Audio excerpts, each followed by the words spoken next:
Hello there, and welcome to my video, this one entitled Codon Optimization, two small words with a huge potential impact.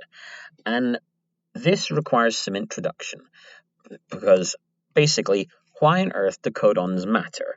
I actually put this table together myself with a little bit of help from Excel and helped by my trusty pointer, which is still set in Woodstock mode. Let's go through it, because I rearranged it so that all the amino acids that have more than four codons are clustered together. So here's serine with its 6 different codons.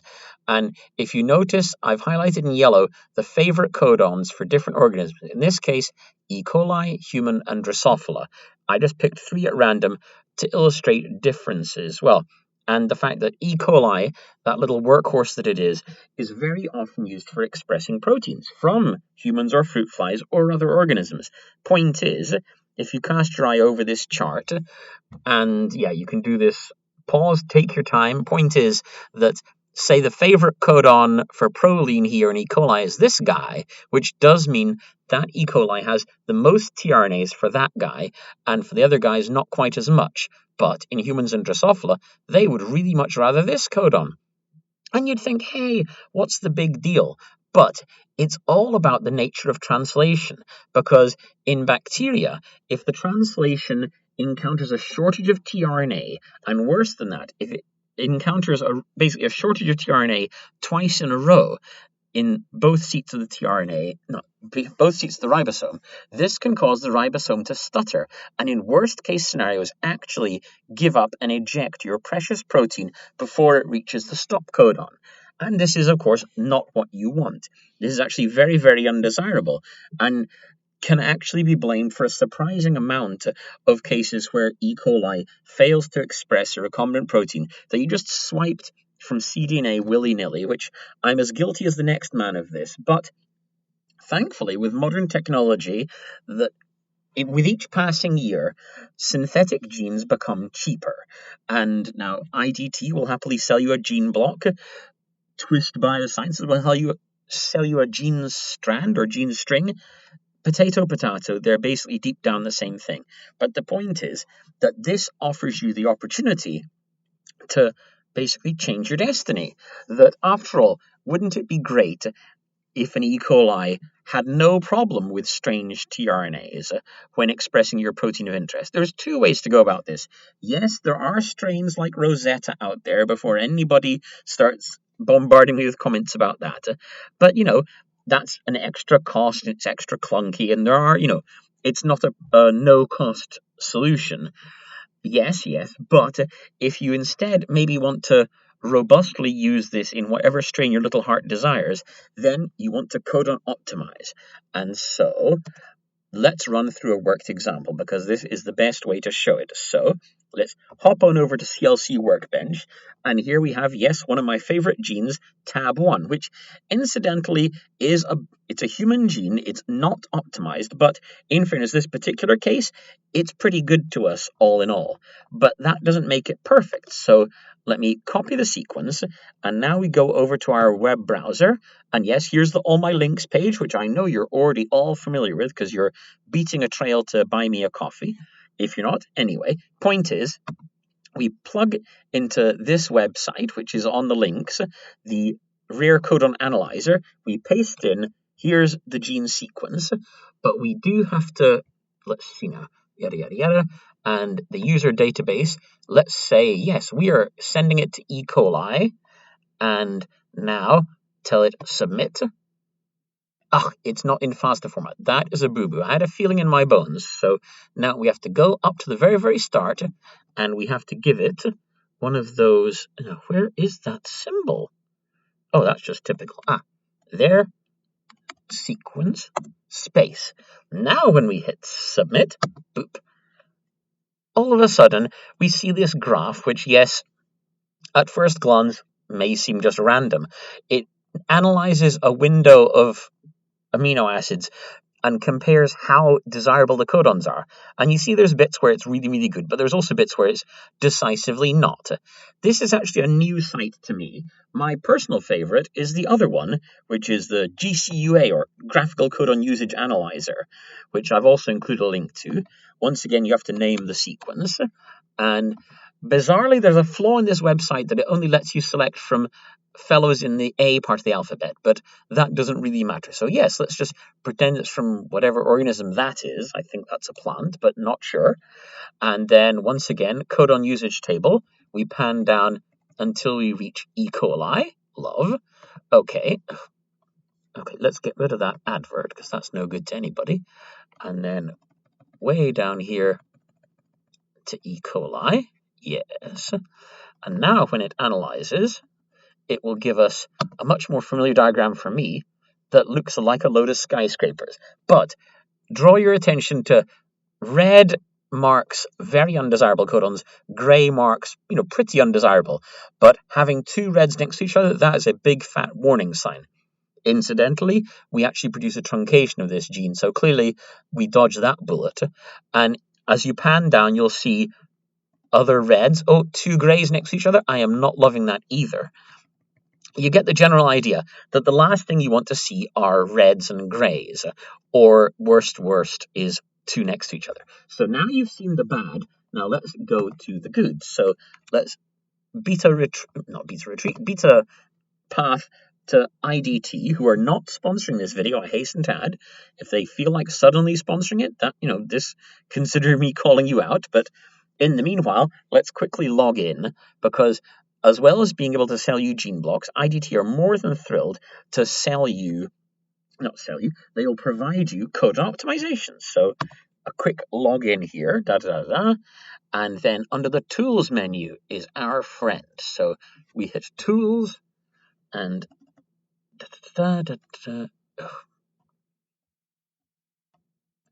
gene synthesis and fragments, that's the product. So it's tools, we hover, and then it's genes and gene fragments, codon optimization tool. This is the ticket. So you'll see what I'm talking about here. So yada, yada, yada, get started. And when this page decides to load, you get to literally paste in whatever your little heart desires. So in this case, yes, it's a gene block that we want, and our destination organism is E. coli. And I always keep those as default. You can also say what sites to avoid, and more importantly, they will even add on flanking sequences. So you can add on your cloning sites to the gene fragment. But for this demo, I'm not going to bother with that. I usually add them manually. So now here is the tab 1 sequence, lovingly popped in. Hit optimize, and in just a heartbeat, they will spit out a codon optimized sequence. I don't know why it's... perfect. Rolling on down. Oh, it also flashes a warning saying, they'll still try and make it, but they're not thrilled about it. That's a topic for another time. This is just a quick upfront demo of sequence optimization. So now we have copied that. Let's open up another window of the sequence analyzer by GCUA, and also another of those tabs, because after all, we want to be able to do a comparison head to head. So, yeah. Come on. I can't believe my internet is being sulky. No, I do not want to play the dinosaur game. Well, that's a little disappointing. Okay, while we're waiting for that to play ball, let's go back over to CLC Workbench and create a new sequence. So new and sequence and tab 1 optimization, boop and V, and then OK. And now, yes, one DNA sequence looks much like the other, but, and I'll save this, I will now do an alignment of tab 1 optimized versus the original. This will hopefully give you a flavor of what it actually did. So, no, not by name, oops. I need a better mouse, but that's incidental. So here we go, yada, yada, yada. Tab 1 optimized, yes. So, I said add to config. It's assemble sequences to reference. Okay, so there we go. Now our reference is tab 1 human, love. Now we have to say, minimal and finish. And okay, initially it looks like it's sulking, which would be right, because it saw a small match, but then it decided it doesn't want to play anymore. So we have to tell it, no, I really made this on purpose. And this, yes, to casual glance, it looks chaotic. And in fact, these things are being labeled conflict. Conflict, in this case, is your friend. As I rapidly pan along the sequence. Okay, for some reason, let's not worry about. So now let's turn on the translation. So nucleotide info, translation, boop, and show, and frame is 1. Ah, that's actually the end. That's odd, but let's proceed. So yeah, if you notice the sequence, the amino acids still remain the same, but the ones that turn orange, it's because, hey, you're wobbled. It's still MAA-QRR, MAA-QRR, but every codon is different. So these codons are now chosen to be exactly what E. coli would love to see, and has plenty of tRNAs that they just can't wait to make your protein. That's the point, that all too often bacterial production of protein fails. Assuming that the protein is actually friendly and not hydrophobic or evil, then your problem is that early termination can cause poor yield or just absent yield. Now, and our lovely our websites have decided that they want to play ball. So now opt gets its chance to shine. And once again, what E. coli, and submit. Error, incomplete codon at the end of gene. Really? That's the problem you're going with? It looks good to me. Okay, try that. How peculiar. Okay, so I'm going to arbitrarily delete 1 letter. Okay, if that logic is holding up, then I delete 2 letters and everybody wins.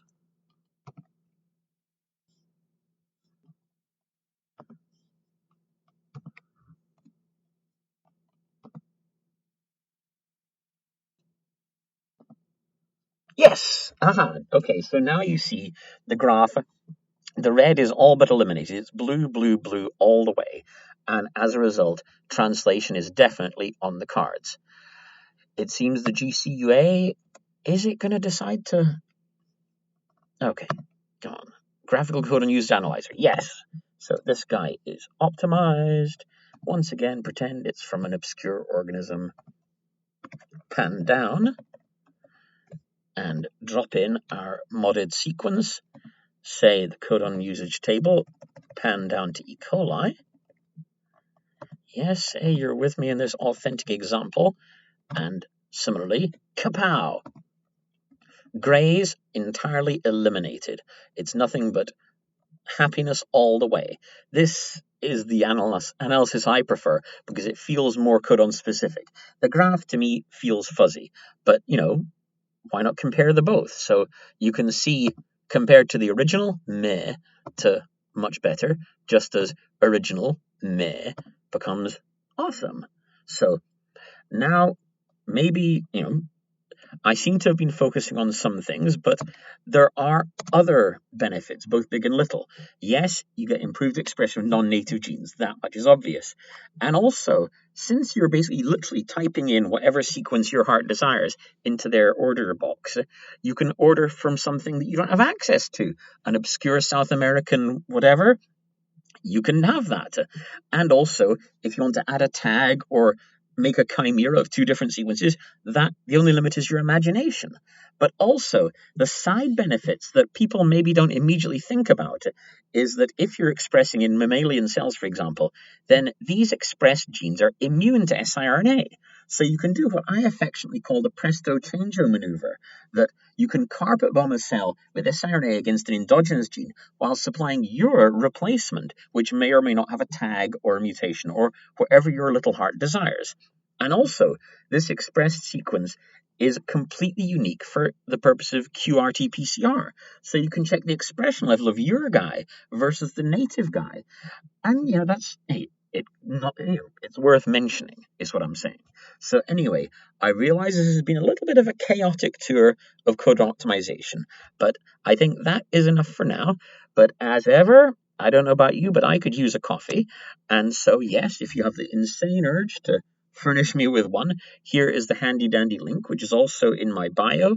And thanks for watching, and don't forget to like and subscribe.